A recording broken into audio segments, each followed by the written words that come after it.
So my name is Duncan Barnett and I'm the president of the Cariboo Cattlemen Association, and we're a regional group that represents ranchers in the central Cariboo and the Chilcotin. And since 2003, when BSE first began to cause us problems, our association has it's been a vehicle for us to try and make some changes and deal with some of the challenges that we've been facing as an industry. And we started out in 2003 with a lot of concern and questions and people not really knowing what to do, what the future held. And I think we realized fairly quickly on that we had to be pretty active in finding solutions, because no one was really going to do it for us.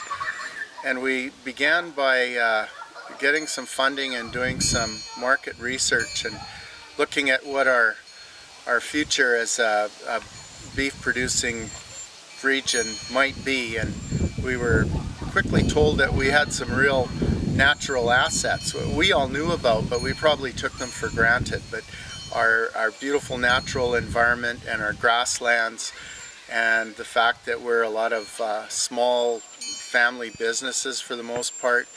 And the suggestion was you guys could really capitalize on that, and instead of just producing beef that goes into the commodity market, you could be accessing your market in Vancouver or Asian markets, because you've got a quality product and it's got some unique attributes. So then we did another study, kind of a feasibility study, and that confirmed what we'd discovered. Or we already knew that, but you know, it told us that we had something that was that had value. And then we began to develop a relationship with Thompson Rivers University and the beef cattle industry sustainability chair, and the people in Williams Lake campus were very interested in working with us and trying to flesh out some of the business models that had been suggested, the direct marketing. And we got talking about how we could develop our marketing skills and refine the grass-fed product and take it direct to the consumer, and looking at different business structures and so on. And some of our members were pretty skeptical about the change that was involved here, and others thought it was just great. And we ended up with a core group that had the blessing of the majority to, you know, go ahead and look at some of these ideas. And that's basically what we've been doing for the last few years, and it's really kind of gelled into well, it's a school now that we're putting on for our members, and it's open to anybody else as well in the industry or interested partners. And this particular school that we're doing right now has 3 parts to it. And the first part, which was back at the end of March, was a grass-fed finishing model, where we looked at not just the production practices but the economics of taking a cow-calf operation and taking those calves right through to a finished product that goes to slaughter and to market, and what the numbers look like and what's involved in doing that. So that was part 1, and that you could call that a sort of an overview for the grass-fed production model.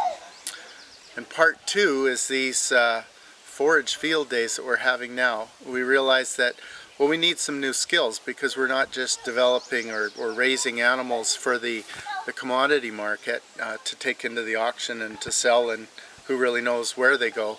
We're trying to create a product that is going to go to the consumer with our name behind it. And so we have to have a consistent quality product, and we have a lot of knowledge, but we don't always put it together to follow the complete production model from start to finish, or pasture to plate is another way to put it. So that's what these schools are about. We're looking at how do we grow forage for the cow-calf and for the finishing in particular, so that these animals that we take to market can be consistent quality grass-fed beef that the consumer is going to cut into and say, this is good, I want more, where do I get this? So we're developing our skills and developing our capacity as an industry group to raise a consistent quality product.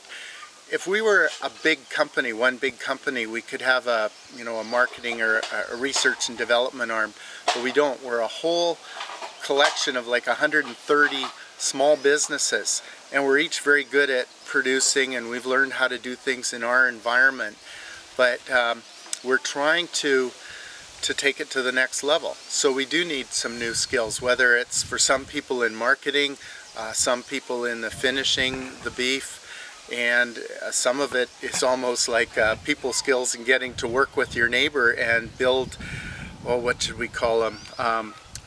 Just working relationships. So maybe you don't have the resources to do the complete picture, but if you work with your neighbor or somebody down the road, you can put things together and get the job done. So that's what these schools do. We're learning a few new skills in terms of grazing and finishing our animals, and some ideas about working together and doing some things differently. And we're doing it in not just one environment, but we're going around the region and doing it in 4 different environments, so that hopefully every member that attends can find something that applies to their operation, something they can take home. So that was part 2. The third part of the field school, which is going to happen later in July, I believe. September, is going to be on carcass grading.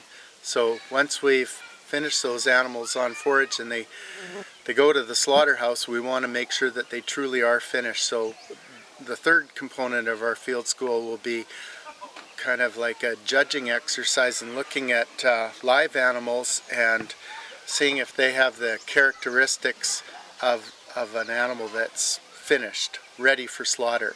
And then we'll follow that through and look at carcasses hanging in the cooler to see what the various animals, sort of like the before and after picture.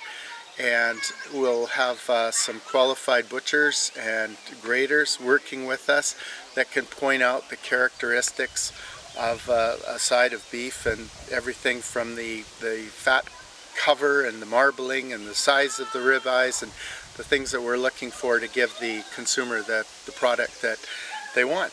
And that will help us to be producing the live animals that are transformed into the finished product that we can hopefully get the high value for. And of course, all of that contributes to the sustainability of our industry and the profitability of it, and that translates back to the health of the land and the families and all of those things. So our partners in this are, besides our industry group is putting some funding in, Thompson Rivers University has been instrumental. I don't know if I need to name names, but everybody from Jillian Watt, the business mentor, and John Church, the cattle industry chair, and Wendy Gardner with the Range, the Natural Resources Program, Locke Fraser,